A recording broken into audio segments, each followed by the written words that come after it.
Саламатсыздар ма әріптестер? Мен бүгін сіздерге күнделік KZ-ға қымыжының сілтемесін қоюды үйрететін боламын. Міне біздің күнделік KZ бетіміз. Бұл жерде қойылған KSP-лардың сілтемесі осылай көрініп тұрады. Міне бұл жерде сілтемесі Google аккаунтымызға қойылып, көшірмесі осында әкеліп қойылған.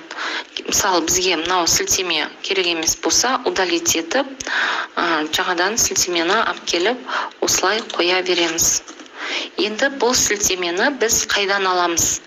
Осы жөнінде қазір толық түсіндіріп өтетін боламын. Ол үшін алдымен біз KSP-мізді дайындап аламыз, қымыжларымызды дайындап аламыз. Мысалы, сізде қай сынып бар, қай класс, соны әр қайсын, әр сілтемені, әр қымышыны бір-бір файлға бөліп, осылай дайындап аласыз. Міне қанша сабақ болады жылына, сонша сабағыңызды әр бортқа бөліп, аты жөнімен дайындап аласыз. Міне, мысалы 4-ші сыныптың қымышысын осылай бөліп дайындап қойдым. Біреуін ашып көрсетемін. Міне кіресіз өзіңіздің сабағыңызға, KSP-ңызға. Сөйтіп, ол жерге педагогтың аты жөні деген жерге, аты жөніңізді күні деген жерге сол күнгі күнделікпен саппадать ететін датаны қойып дайындап қоясыздар. Ары қарай біз не істейміз? Ары қарай Google аккаунтымызға кіріп, сол жерге жүктейміз. Енді соны толықтай көрсетіп кетемін. Міне біздің өзіміздің қолданыстағы Google аккаунтымызға кіреміз. Ал егер сіздерде аккаунт жоқ болса, Google аккаунтты қалай ашу жөніндегі видеоны осы видеоның астындағы описанияға қалдырып кететін боламын.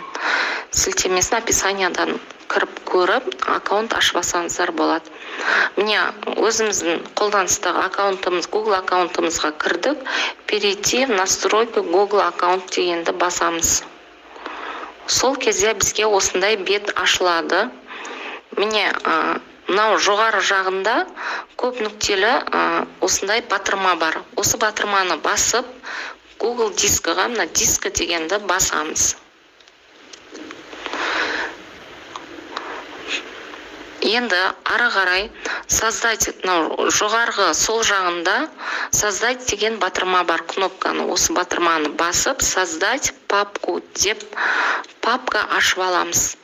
Бұл жерде пәніңіздің атын, классыңыздың қай класс екен, литерін жазып қоюға болады. Мысалы, бұл жерде 4-ші сынып информатика, немесе цифрлық сауаттылық, немесе тек 4-ші сынып деп осылай бір папка ашамын. Менің папка міне осының ішінде тұр. Осыны тағы бір басып, осылай ашамын. Міне мой дискінің ішінде 4-ші сынып деген папка тұр. Осы папканың ішіне мен 4-ші сыныптың бүкіл жаңағы 4-ші сыныптың қымыжысын осында әкеліп түсіремін. Ол үшін не істейміз? Қайтадан создать батырмасын басамыз. Создать батырмасын басамыз. Енді бұл жолы загрузить файлы дегенді басамыз. Сол кезде міне біздің файлымызды жолын көрсетеміз, қай жерде тұрған. Мысалы, менің бұл файлым рабочий столда KSP, міне 4-ші сынып қымыжы. Осы кезде міне бәрін бірдестен белгілеп, открыть деп бірден түсіруге де болады.